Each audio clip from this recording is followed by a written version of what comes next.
Thank you, Don, for that introduction, and thank you all for coming. It's great to be back at SICB.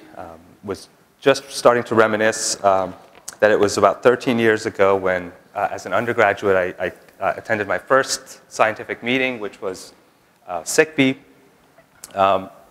And really that meeting completely altered the course of my life. So it's certainly a pleasure to be back here. And I'm tremendously honored to have been selected to give this lecture.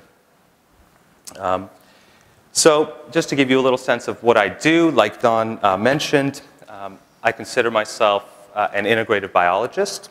And my focus is primarily on the vertebrate musculoskeletal system.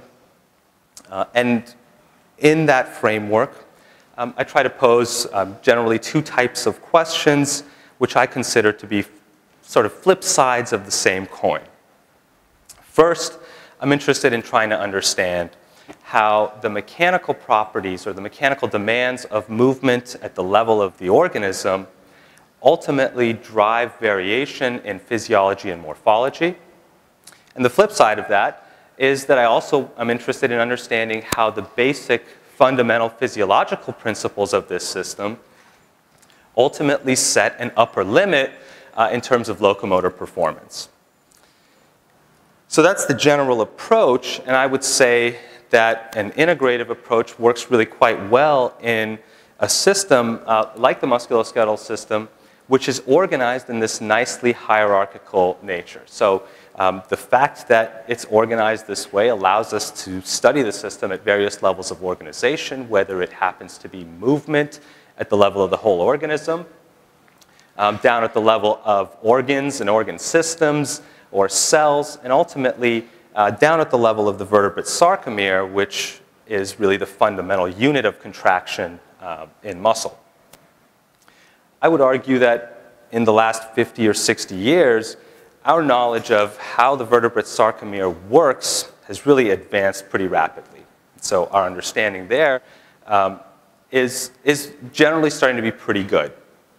We know, for example, that ultimately it's an interaction between myosin and actin and the formation of a cross bridge that generates the forces and displacements associated with vertebrate movement. And we know that that interaction results from some conformational changes. We also know that there are certain biochemical pathways and energetic pathways associated with this molecular motor that drives movement in organisms. We also know that the sarcomere is remarkably conserved across vertebrate evolution. That is, if you look across vertebrate taxa, the main molecular players are almost entirely the same. The dimensions of this system are almost entirely conserved, which allows us to study a given organism, and what we learn from that organism is broadly applicable to other organisms. And so it lends itself to not necessarily a comparative approach, but model systems tend to provide a lot of information across taxa. We also know that there are some fundamental mechanical constraints associated with this system.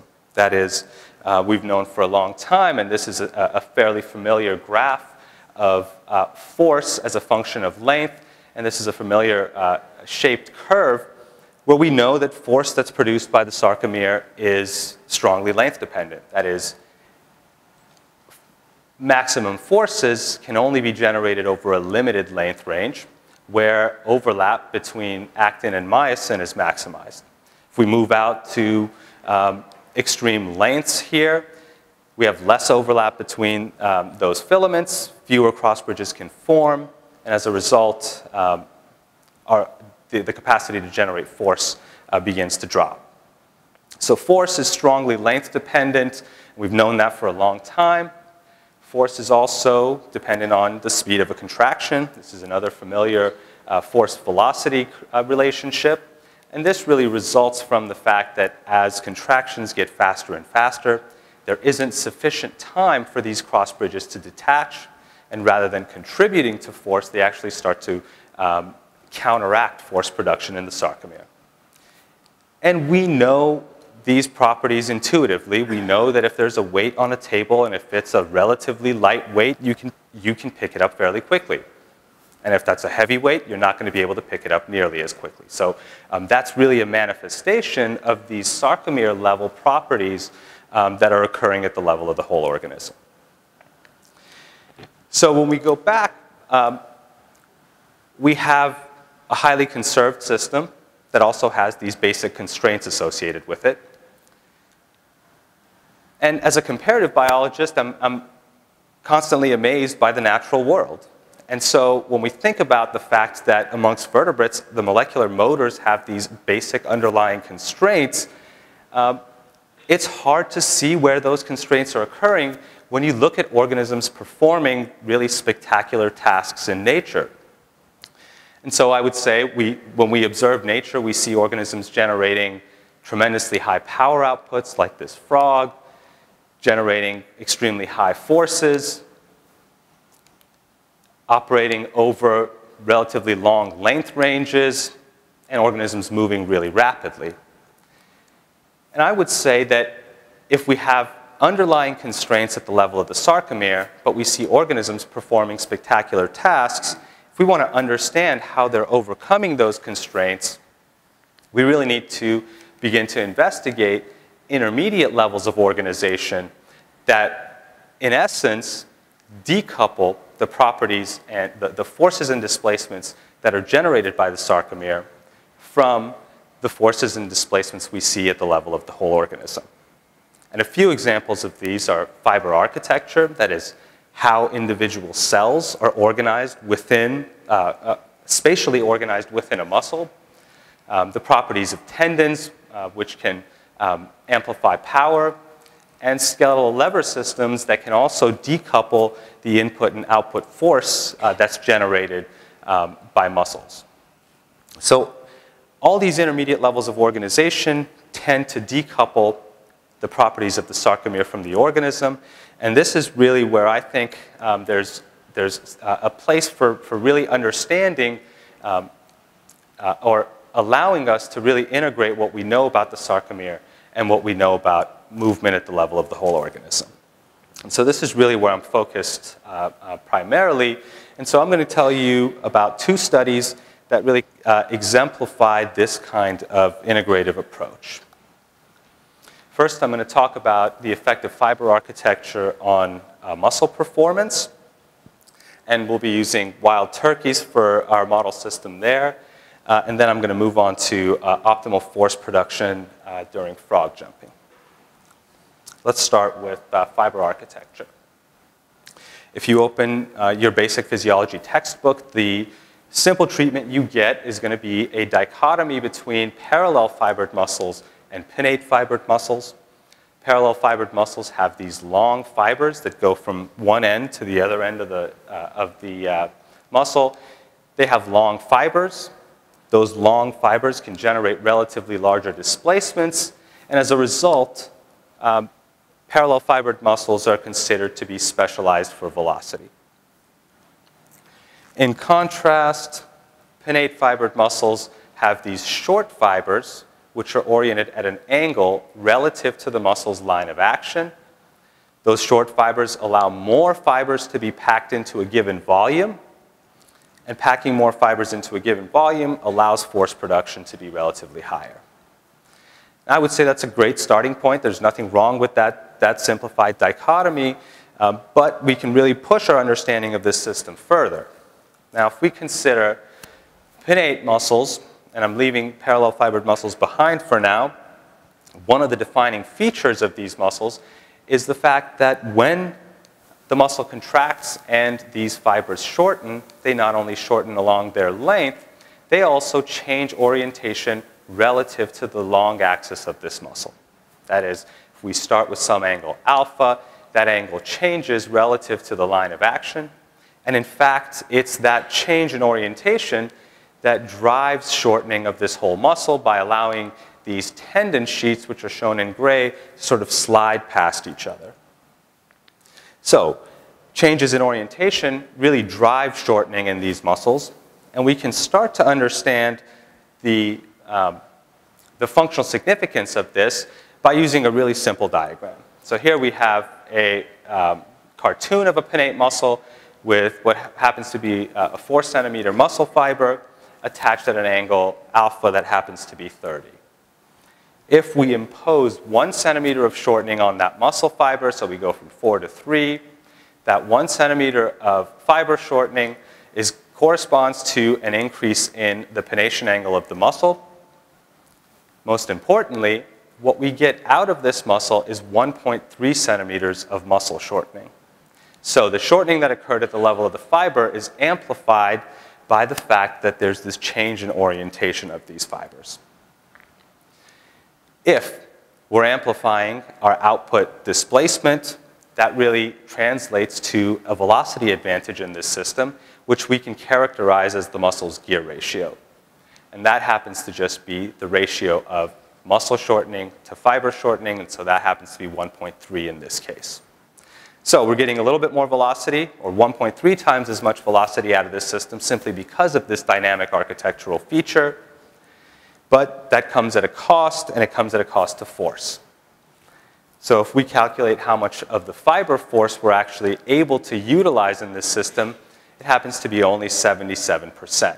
And that's because if our line of action is in the vertical direction, only the vertical component of the fiber force is really oriented in the proper direction. And as this angle changes from alpha to beta, a smaller and smaller component of that force is contributing to the force that the muscle can generate.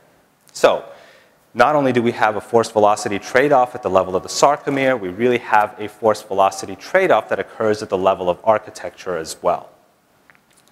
And one of the early goals that I had was to try and understand what drives the nature of this trade-off. That is, what determines those values. And certainly a reasonable candidate is the initial pennation angle of that muscle.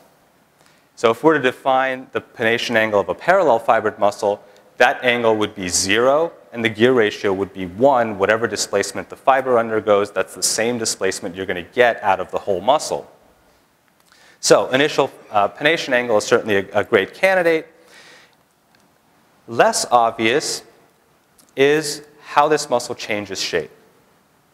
And in this example, and in nearly all models of muscle architecture, there's been an inherent assumption that the thickness of this muscle, that is the distance between these two tendon sheets, remains constant during contraction.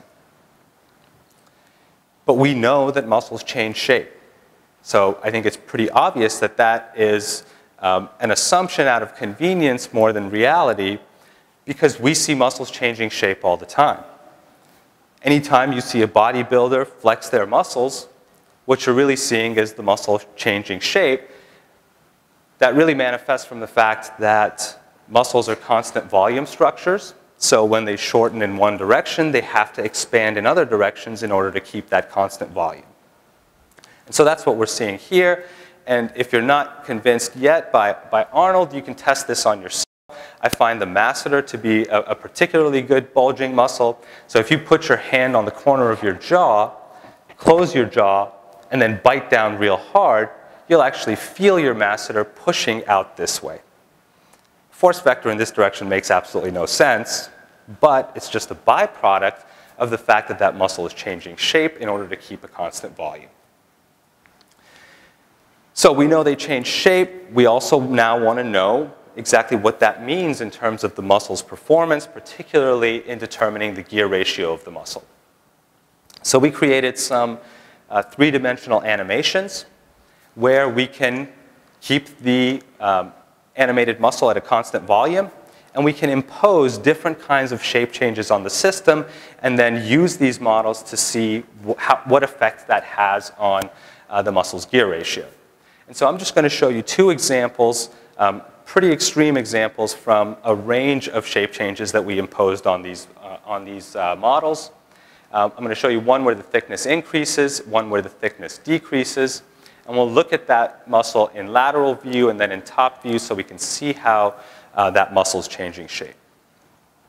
So when the thickness increases, what I want you to keep your eye on is the fact that the orientation of that fiber changes pretty significantly during that contraction. As the muscle shortens, it expands in all directions, and so when we look at it from the top view, we're keeping a constant volume as the muscle sort of swells in all orthogonal directions. Now if we, whoa, we're good.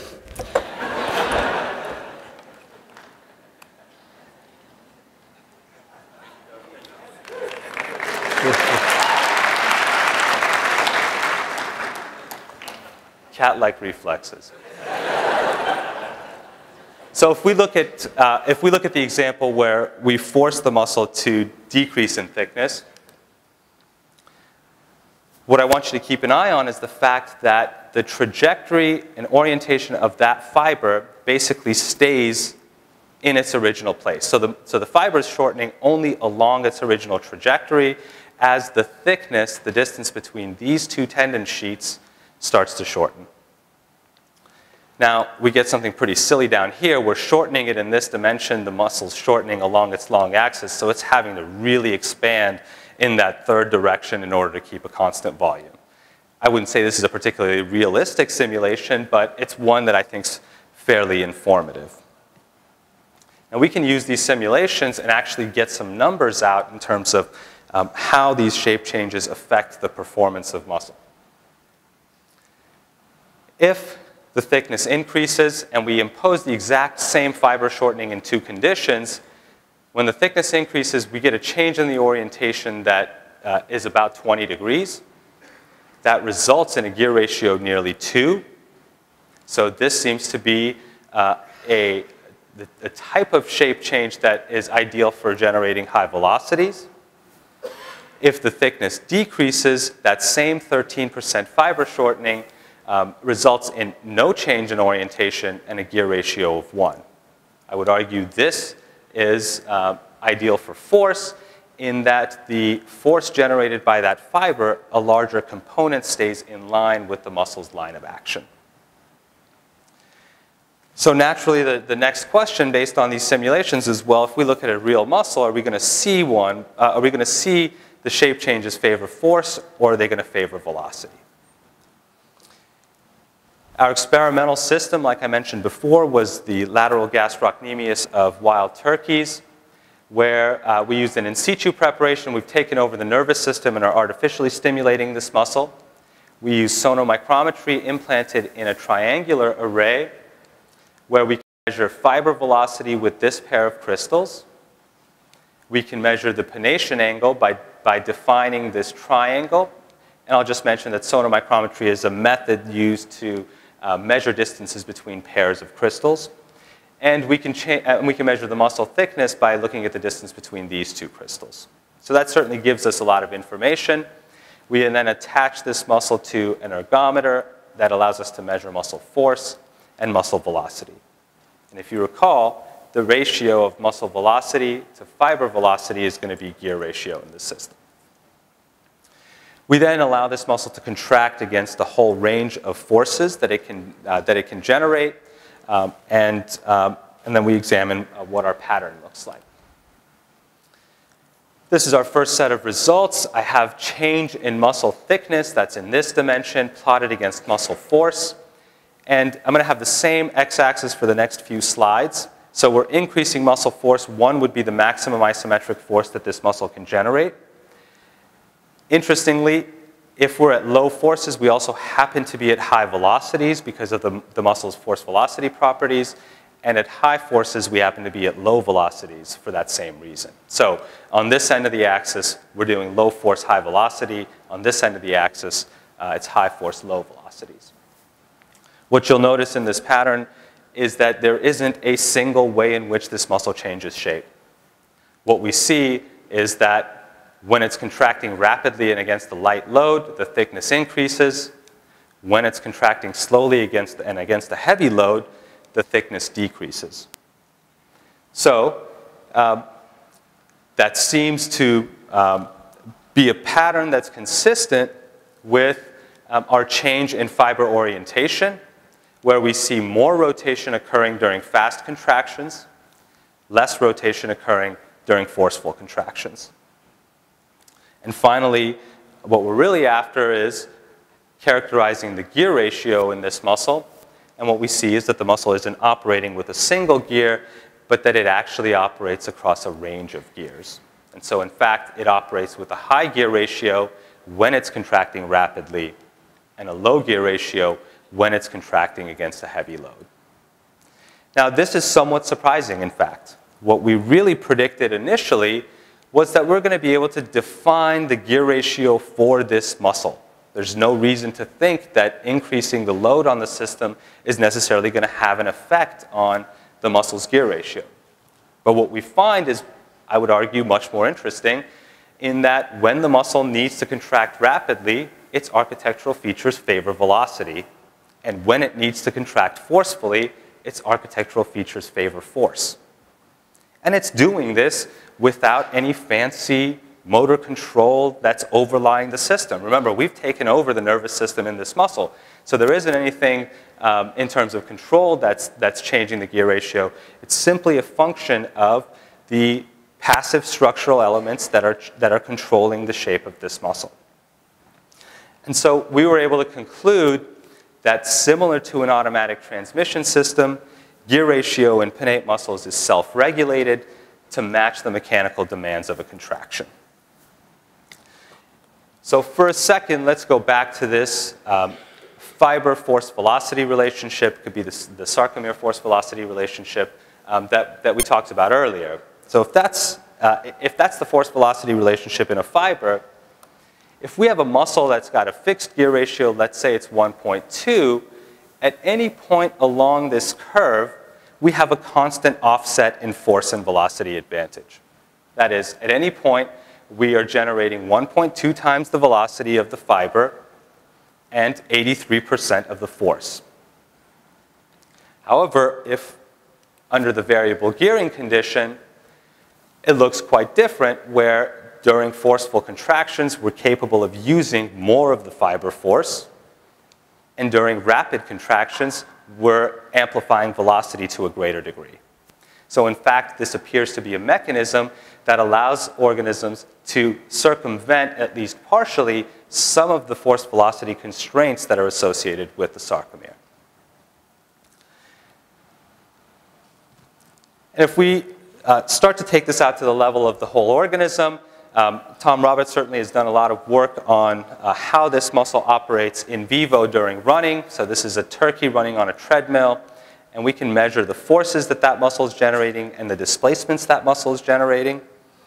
And the only reason I want to highlight this is if we look at the pattern of force over 4 strides and length over 4 strides, and if we just focus in on one stride and break that up into the swing phase in gray, where the animal is swinging its limb through the air, and the stance phase in pink, where the leg touches down and the animal has to support its body weight, we see that, in fact, even within a single stride, this organism does have the need or does undergo pretty diverse mechanical actions. During the swing phase, it's generating a little bit of force while undergoing a lot of length change. And during the stance phase, it's producing a lot of force while undergoing very little length change. So even within a single stride, the capacity to meet diverse mechanical demands appears to be a feature that's useful. And I would argue that the variable gearing mechanism is ideal for this kind of diversity in mechanical function. So just to wrap up this part of the talk, we found that muscle shape changes can act as an automatic transmission system to allow a single muscle to function effectively across a range of mechanical actions. Now, let's move on to optimal force production during frog jumping. We know that frogs are among the most specialized jumpers amongst vertebrates. They certainly have a number of morphological features associated with this kind of locomotion. They've got a short, stout body, a very short vertebral column, and these tremendously long hind limbs that allow them to push against the ground for a longer period of time. So here's a little movie of a Cuban tree frog jumping off a force plate, and these things just absolutely fly off the mat. So frogs are good jumpers, and it's been recently shown that they are using a catapult mechanism to amplify power during these jumps. Now, regardless of how they're amplifying power or how they're using tendons, I think ultimately the only structures that can generate mechanical work in this system are the muscles. And so the distance that a frog jumps really is going to be a simple function of how much muscle work it can do. And so muscle work, being defined as muscle force, the product of muscle force and muscle shortening, suggests that this is a pretty simple mechanical parameter to measure, but most importantly, I think the fact that we have muscle force times muscle shortening starts to run headfirst into one of those sarcomere constraints that I mentioned earlier, which is the force length properties of muscles. So if this muscle were to start at the plateau of this force length curve and shorten by some percentage, we see that it starts to go on to this ascending part of this curve. So if the animal wants to increase mechanical work, it can shorten more, but when it does, its force starts to decrease. So in a way, the animal's chasing its tail, trying to increase shortening, but that decreases force. So it seems as though the system should be constrained by these properties of the sarcomere. So our fairly simple prediction was that if we have significant muscle shortening, that's going to reduce force production due to the force length properties of muscle. We tested that hypothesis using the plantaris muscle in bullfrogs. That's a primary ankle extensor. We know that it's going to be a pretty strong contributor to jumping performance. And our approach was to put sonomicrometry crystals in the muscle, use EMG to measure activity, and sonomicrometry to measure length, then film the animal with high speed so that we can correlate our muscle measurements with the behavior of the animal. Once we had sufficient number of jumps, we then take that muscle out, leave these sonomicrometry crystals in, attach the muscle to an ergometer, which allows us to measure force, stimulate the muscle, and generate the force length curve for this muscle. What that does, by having the same transducers in place, that allows us to accurately correlate the lengths we measured during jumping to the lengths that we are measuring to characterize the force length curve. Here's a somewhat unexciting sample jump. We have fiber length in red and the activity pattern shown here. The only point that you need to take away from this is that the muscle shortens pretty significantly as the animal's pushing against the ground, and this is the point at which the animal takes off. So certainly it fits our prediction that there's going to be a lot of shortening.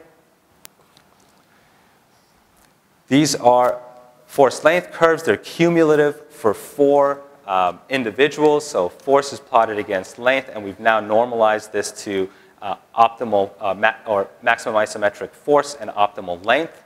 In red, we have the active part of that curve, and in black, we have the passive part of that curve. And each individual is shown with a different symbol. We can take those data away and then plot the lengths that we measured during jumping right onto this curve. So these are data from 4 different individuals. They do not correspond to the y-axis. They're simply to show where the muscle starts on average and where it ends on average. And this is averaged for between 15 and 20 jumps. The pattern between all 4 individuals is consistent.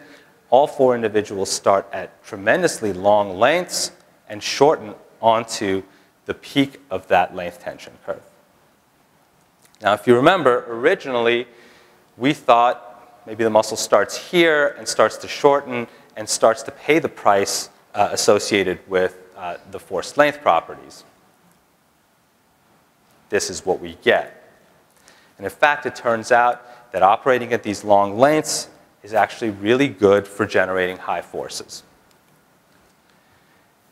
Here's the reason why. So here I'm going to compare 2 contractions.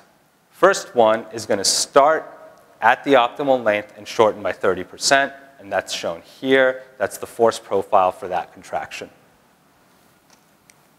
I'm going to compare that to one that starts at a long length and shortens by 30%. That's shown here in red. I think it's pretty obvious that if you start at a long length and shorten onto the plateau, your peak forces are going to be tremendously higher. The reason for that is that it takes some time for force to develop to its peak level. During this period of force development, if the muscle is shortening and improving its position on the length tension or force length curve, it's going to have the capacity to generate higher forces. If it's moving to a poorer position during that period of force development, if it's moving to a poorer position on the force length curve, it's going to have a lower force profile. So in fact, it makes sense to start at a long length, and it turns out that it's where you end that matters and not necessarily where you start, because it takes some time for force to develop. And so if, in fact, this seems like a good way to generate high forces, it's curious why more organisms aren't operating at these really long lengths. Two reasons for that. First, if you're sitting out here at this very long sarcomere length, and let's say you're an animal that's hopping or running around, and you hit a rock and you stumble, your muscles are going to be required to dissipate some energy to slow you down.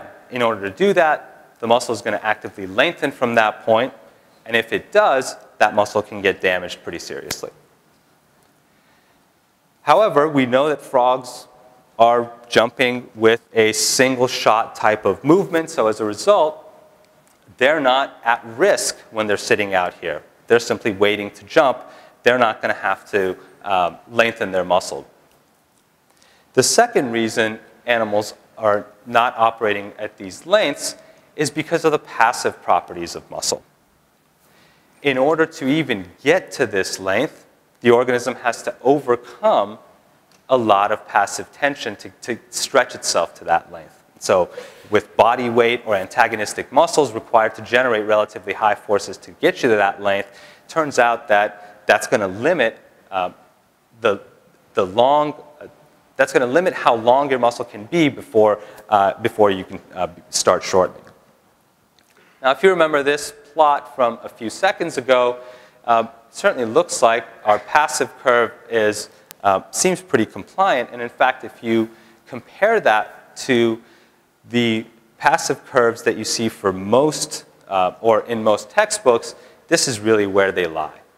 And in fact, what we see is a pretty significant rightward shift in the passive properties of frog muscles, suggesting that they're significantly more compliant than what's normally considered.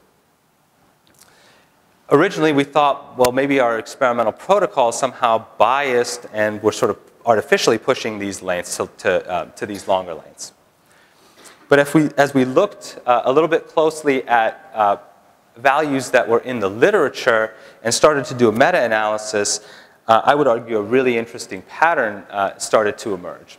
So again, this is force as a function of length, and these are all passive force length curves, and they're segregated between mammals and frogs, and these are restricted to hind limb muscles for those groups. So we're trying to compare apples and apples, and the pattern suggests that the hind limb muscles of mammals is significantly stiffer than the hind limb muscles of frogs. Certainly that's consistent with our pattern of operating lengths, where the compliance of frog muscles allows them to operate at relatively longer lengths. But I think it's even more telling when we look at this organism with its limb posture, which is completely folded over on itself. I would argue that it would be impossible to even assume this posture if your muscles weren't compliant. In fact, you're all pretty good mammal representatives, and so if you try to touch your toe to your shin, your muscles are going to scream at you pretty hard. So I would say that not only are we seeing a pattern where the passive properties of the muscle are allowing operating lengths that benefit force, I would say that this divergent pattern is also going to start to be suggestive about diversity in limb posture across diverse vertebrate taxa.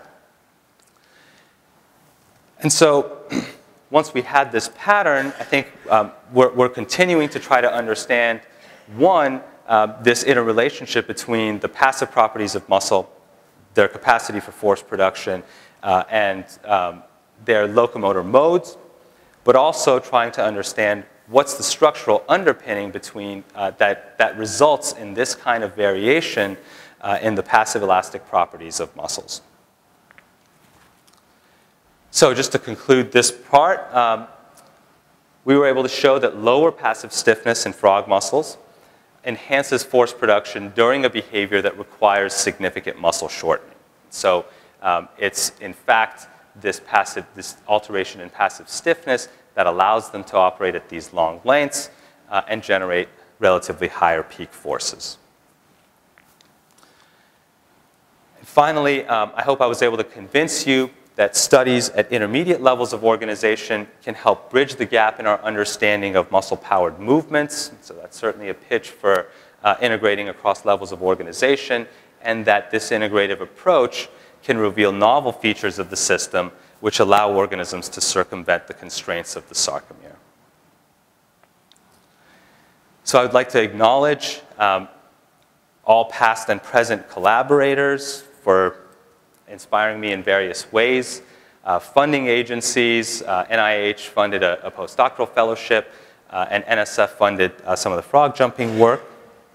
And I want to give a special thanks to Beth Brainerd, my PhD advisor, whose guidance and support were really fundamental to my development as a scientist, as well as Tom Roberts, my postdoc advisor, with whom I share a really fun and productive working relationship, and I hope that one continues for a while. So with that, I'd be happy to take any questions.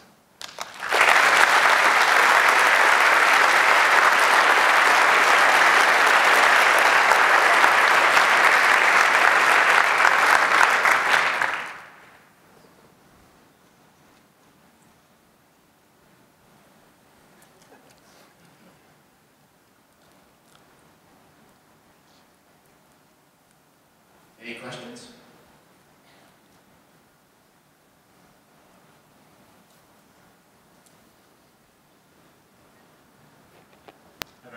Great Hey, talk. thanks, What's Ivo. the sort of passive component of the muscle, of the frog muscle, the annulus? Do you think it's a derived feature? And if so, do you think it is a feature that is now present in all frog muscles throughout the body, or only in the muscles that are involved in jumping? That's a great question. And in fact, I'm giving another talk on Friday morning that deals pretty directly with that.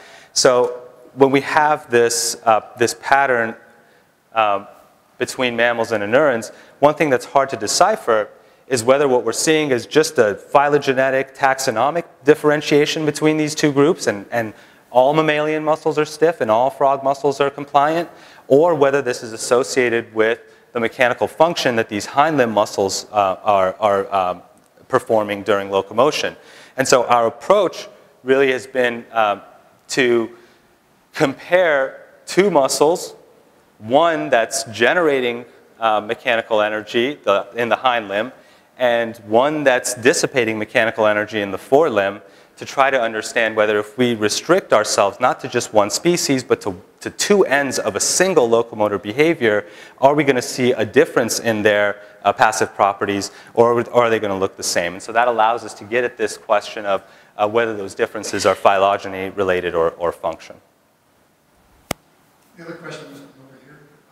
Perhaps I missed it, but as you showed for the turkey muscle, as different forces are applied, it shifts gears, and that's involved with different change in shape. What causes it to change shape in that particular way? What causes variation in the shape change? Yeah. We don't quite know that perfectly. We think that differences in forces,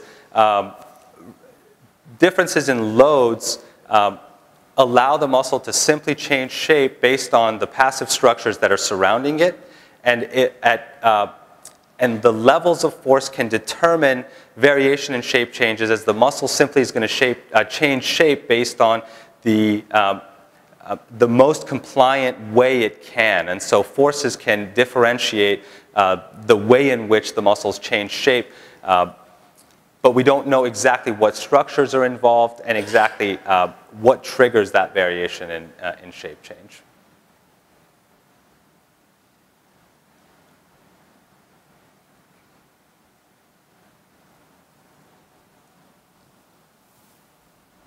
You may have already answered this in the answer to the previous question, but what I wanted to ask was whether the tuning of the shape change process is in part a function of some of the surrounding connective tissue that in many vertebral muscles seems to be relatively inelastic. I would argue that they're actually pretty elastic. Are you talking about aponeuroses or fascia? Yeah, certainly both aponeuroses and fascia can cause or constrain shape changes. We've shown that aponeuroses certainly can change dimensions fairly at a pretty high level. Magnitudes of length changes are pretty high in the aponeurosis. And I think they certainly can expand, but all those socks of connective tissue, I would say, are mechanisms by which the shape change is controlled.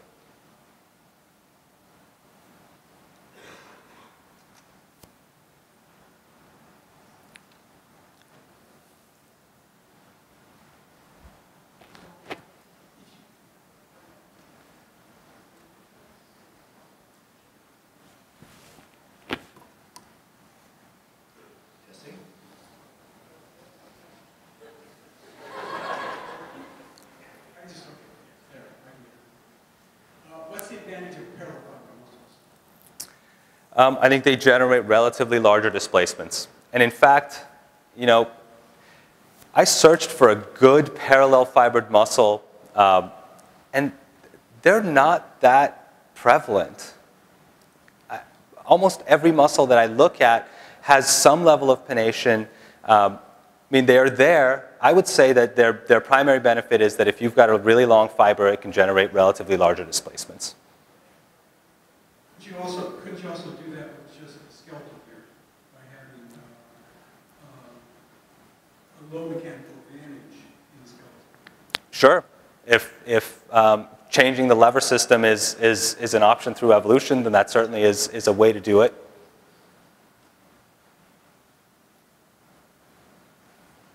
That was really beautiful, Manny. Thanks, Kisa. My question, I guess, is so when the muscles are stretched onto their, behind the muscles are stretched onto the descending limb of their left curves, is that done by gravity or by antagonistic muscles or maybe both? And if it is done primarily by gravity, do you think that the stiffness of the passive stiffness of the muscles is tuned to the body mass of the frog? I think that's a great question. I'm pretty sure it's not antagonistic muscles. So it's body weight and gravity that's allowing the organisms to assume that posture. I think that's a really interesting question, whether those properties are tuned to body mass. I think in the comparison that I had, most of those frogs seem to be, I mean, if you're talking about a scaling relationship, seem to be pretty much the same size. Like I said, it's a really interesting question.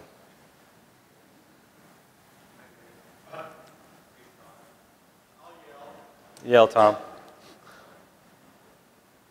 It's on. Oh. Great talk. I agree with Kisa.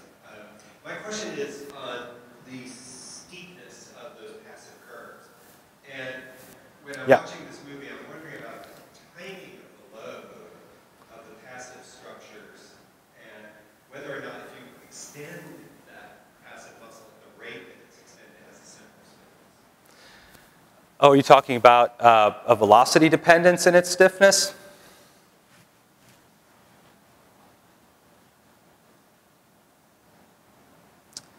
It's possible. I can't say for certain. Yeah.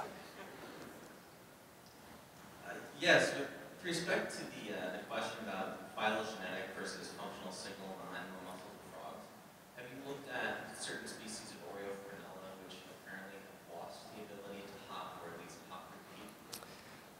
I have not. The only species that we've studied are marine toads, which is what this study was based on. But I know there's a lot of variation. There's also climbers and sort of walkers that I think defy this, the natural clumping that we have, that all neurons are hoppers and jumpers. And it would be interesting to see what their muscles are like. You got any on hand?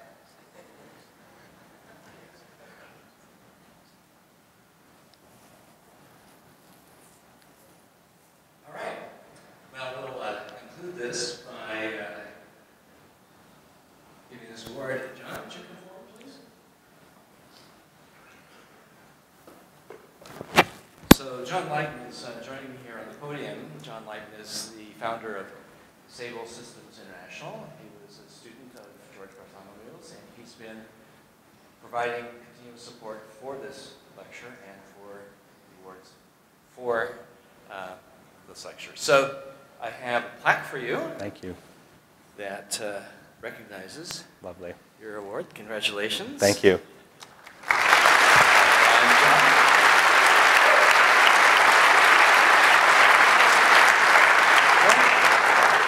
Congratulations too. This is a wonderful talk. Thank you. How many of you actually knew George Bartholomew? Raise your hands. Fairly small number, but I know he would have loved this talk. So it's my great privilege to give you this award, and thank you so much for a wonderful talk. Thank you so much.